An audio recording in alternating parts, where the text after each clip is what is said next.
آپ دیکھیں گے کہ مسودے کے نکات تو 27 ہیں، میں تو 22 کہہ رہا ہوں، یہ 5 پر ہم نے خود اپنی طرف سے اس کی ترمیم کروا کے داخل کرا،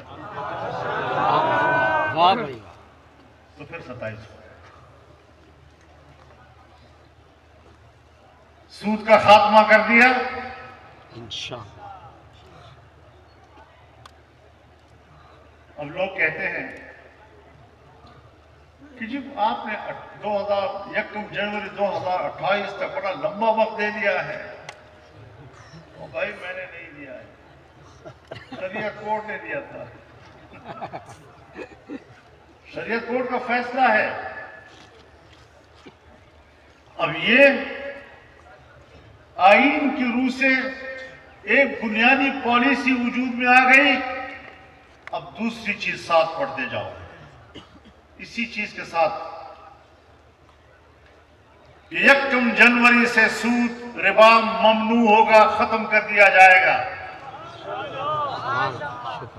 اس کے ساتھ کہا گیا ہے کہ شریعت کورٹ جب فیصلہ دیتی تھی، جب اس کے خلاف میں ایک عام سی درخواست چلی جاتی تھی تو فیصلہ اڑ جاتا تھا، اور پھر پتہ نہیں قیامت تک کب سپریم کورٹ کا فیصلہ جو ہے اس کے حق میں آتا ہے، یا اپیل سنی جاتی ہے یا نہیں سنی جاتی، کوئی بندش آئین میں نہیں تھی۔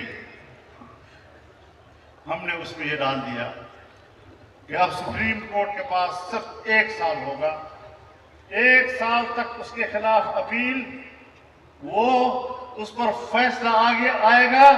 اگر فیصلہ 1 سال میں نہ آیا تو شریعت کورٹ کا فیصلہ وہ مؤثر قرار پائے گا۔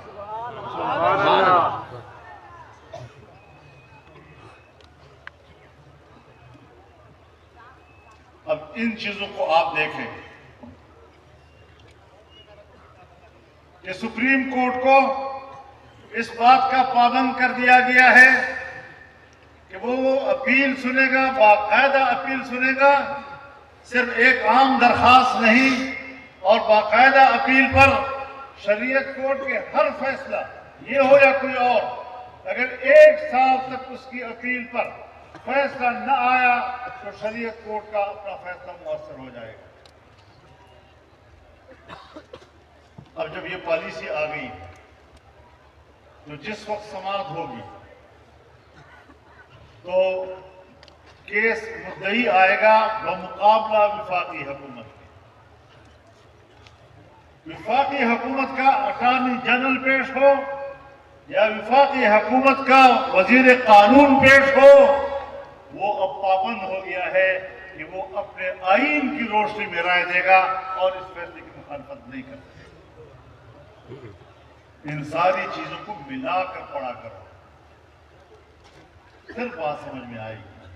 مجھے نہیں معلوم کہ میں یہ ساری بات سمجھا بھی سکا ہوں یا نہیں، لیکن یہ ساری چیزیں جس وقت آپ کے ذہن میں آ جائیں گی، ہماری اسلامی نظریاتی کونسل سن 1973 میں بنی، جب آئین بنا، اور یہاں ہم بار بار اس کا ذکر بھی کر چکے ہیں کہ سن 73 کے آئین کے بعد اس کونسل کی آج تک ایک سفارش پر ایک قانون سازی بھی نہیں ہوئی۔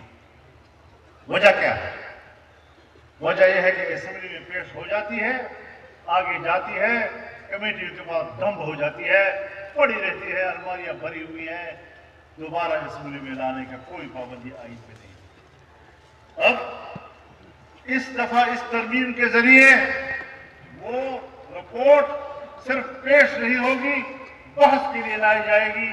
جب بحث ہوگی تو یہ ظاہر ہے ایوان 2 فریقوں میں تقسیم ہوگا، کچھ کہیں گے کہ اس کے مطابق فیصلہ ہونا چاہیے، اور بات جائے گی قانون کے مطابق کوئی فیصلہ لانے پر۔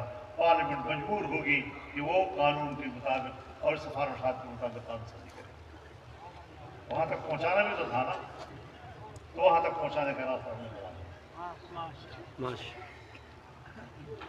اور یہ ساری چیزیں وہ ہیں کہ میں اب بھی اس کو پیش رفت سمجھتا ہوں، ایک کامیاب پیش رفت سے اس کو تعبیر کرتا ہوں۔ ہم نے اب اس کو کامیاب بنانا ہے اور اس کو